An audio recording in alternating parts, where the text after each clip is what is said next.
ظاهرياً نجينا، ما اسمها نجاة إذا نجينا لحالنا. كيف تركنا إسلام جوا يموت ونحن طلعنا. بتمنى من كل قلبي إنه يجي اليوم ولاقيهم كلياتهم قدامي.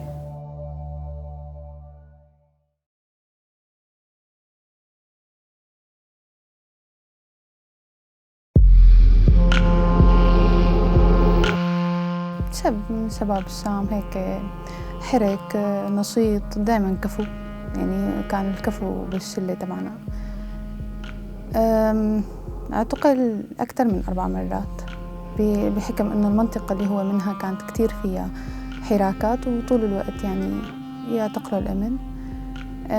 كل مرة كان يفوت على المعتقل يطلع يجمعنا نحن الشلة حواليه، بيقعد يحكي بطريقة فكاهية يعني عن تعذيبه وعن اعتقاله وعن الظروف، ونضحك نقول له خلص يعني بالله دير بالك على حالك حاجة يعني. آخر مرة فاطمة طلع بعد سنة تقريبا.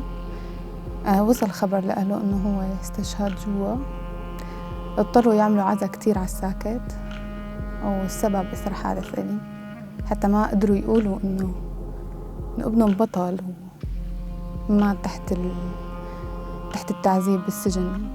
ما قدروا يحكوا حتى الحقيقة، يعني اللي الظروف الحقيقية اللي مات فيها ابنه.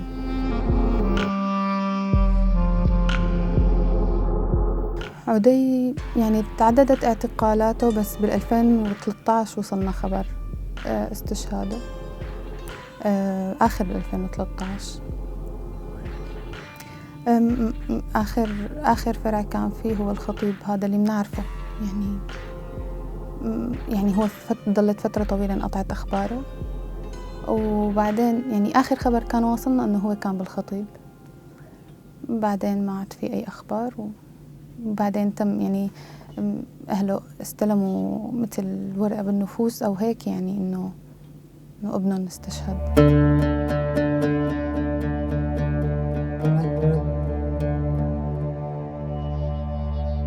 غرفة 4 أمتار ب4 أمتار، كان الكل واقف لأنه ما في غير مساحة صغيرة لربعنا بس ينام، والباقي بيضل واقف بين ما الربع ينام. 5 يوم من ما فتت على هذا الفرع بيفتح الباب بيدفشوا معتقل لجوا، معذب ومتكهرب ومشبوح وشايف أنواع مرعبة من التعذيب. عم يمشي على رجليه بصعوبة. دخل على الحمام وبعدين ما عاد طلع، صرنا ندق الباب ما يفتح. عم في واحد نط من فوق الحمام وفات لجوا، عم لقاه ميت. ميت بالمكان اللي عم يقضي حاجته فيه. ما قدر يتحمل التعذيب، مثل ما قدر يتحمل ظروف الاعتقال.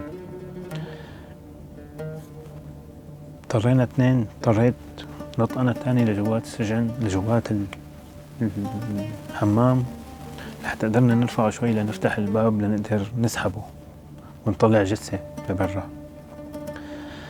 بهذا الفرع بالذات كثير من الناس اللي استشهدت ما استشهدت بس بسبب ظروف التعذيب، استشهدت لأنه كان في قرار إنه هن ينعدموا.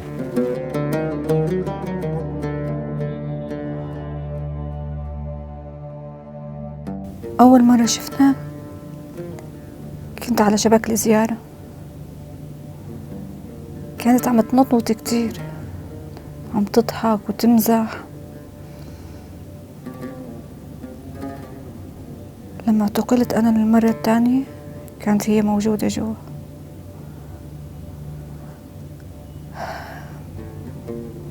هي أول حدا حضني.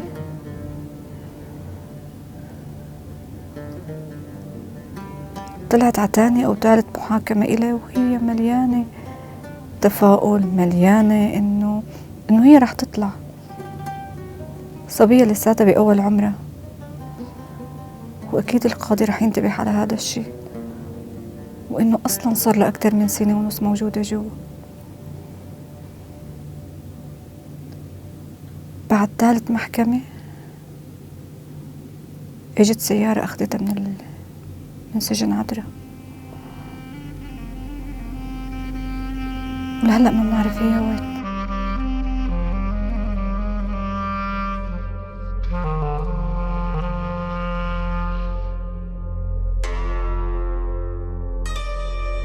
بين كل هالشموع في شمعة واحدة هي اللي بحسها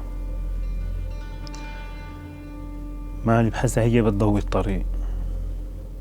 يعني كل شمعة من هدول هي بتضوي طريق البحث عن العدالة يلي بدنا نقاتل مشانها ل10 و15 سنة لنوصل لمستقبل فيه عدالة. بس هي الشمعة هي الوحيدة اللي بحسها هي بآخر الطريق. هي روح أعز أصدقائي إسلام الدباس. إسلام اعتقل ب2011 وأنا اعتقلت بآخر 2012. وقت فتت على السجن أول ما مسكوني على باب الجامعة وشحطوني انبسطت وقلت معناتها رح فوت التقي بإسلام. فانبسطني فايت على السجن لأني رايح أشوفه. وتنقلت بعدها ب9 سجون وأفرع مختلفة، وكل مرة أقول بالمرحلة الجاية رح أشوفه، بالمرحلة الجاية ما أشوفه. وطلعت من السجن وما شفته، وتضايقت إني طلعت من السجن وما شفته، وما قدرت أمشي. يعني ما قدرت أكمل بحياتي. بال2018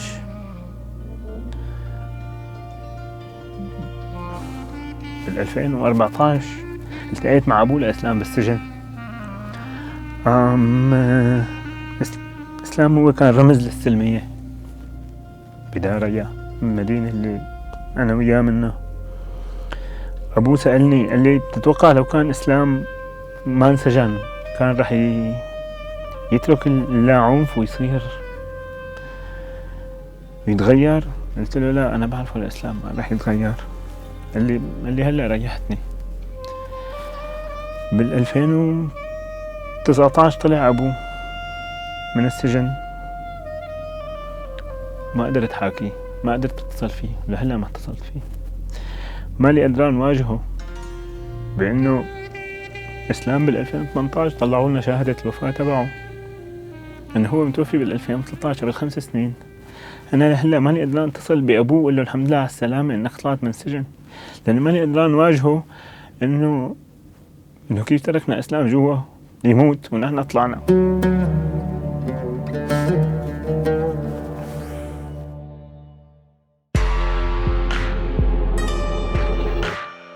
بسيط، ما كانت كتير تربطنا فيه معرفة شخصية، بس كانت تربطنا المعرفة بأسرته. هو وحيد لأهله، اسمه محمود شيحاوي. اعتقل اعتقال تعسفي، ولما اجوا اعتقلوه من بيته، فانه اجا واحد من مشايخ السلطة انه عم بيحاول يتدخل لحتى يهدي الموقف شوي. سؤال وجواب، بتعرف هاي الكلمة انت؟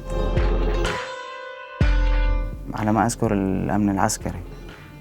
مهم راحت الايام واجت الايام، يمكن اختفى محمود لمدة 2 شهر، وبعدين وصل الخبر لأهله انه هو استشهد تحت التعذيب. كان اليوم اللي وصل فيه الخبر كان يوم يعني تذكر فيه حنجرتي لما صارت المظاهرة والهتافات، في شيء انكسر أو في شيء تحرر، يعني لأنه كانت الصرخة اللي صرخناها بجوا مصياف أو بإسقاط النظام الهتافات مثل يلعن روحك يا حافظ وكذا، اللي هي بمنطقة كتير إلها حساسية، كتير إلها خصوصيتها. لكن هون نحن عم نتحدى آلة الموت، عم نواجهها وجه لوجه. راح محمود وكان متزوج وزوجته حامل إلها 2 شهر،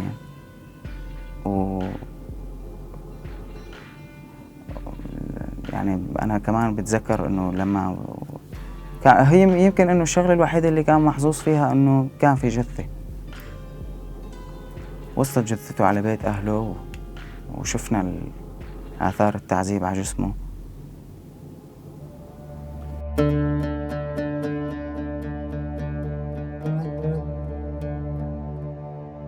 كان رجال عمره حوالي 55 سنة، فتحوا الباب وزتوه. الفرع كان كتير صغير، فاضطرينا نحطه بالتواليت. كنا نحن 6 أشخاص قاعدين بالتواليت تبع الفرع، عفوا تواليت المهجع. كان كتير يهلوس. كان يقول بنتي خولة بتقدر تطالعني، خبروا بنتي خولة. حاولت أقول له مين أنت، شو اسمك، ما مثل ما قلت كان عم يهلوس. أول يوم تاني يوم اليوم الثالث فجأة حسينا أنه ما عاد في أي حركة، فقلت له يا عم ما سمعني. فقربت هيك لقيت جسمه بارد، حطيت إيدي على الوريد لقيت ما في نبض. وصرنا نصرخ للحارس إنه في حدا توفى. وبعد كتير محاولات الحارس فتح الباب، وبعد كتير من المسبات والشتائم رضي إنه نحن نطالعه. وللأسف لا عرفت اسمه ولا عرفت ليش جابوه حتى. ولهلأ بتمنى إنه بس أعرف مين هي بنته خولة لحتى خبرها في حال هي ما بتعرف إنه أبوها توفى.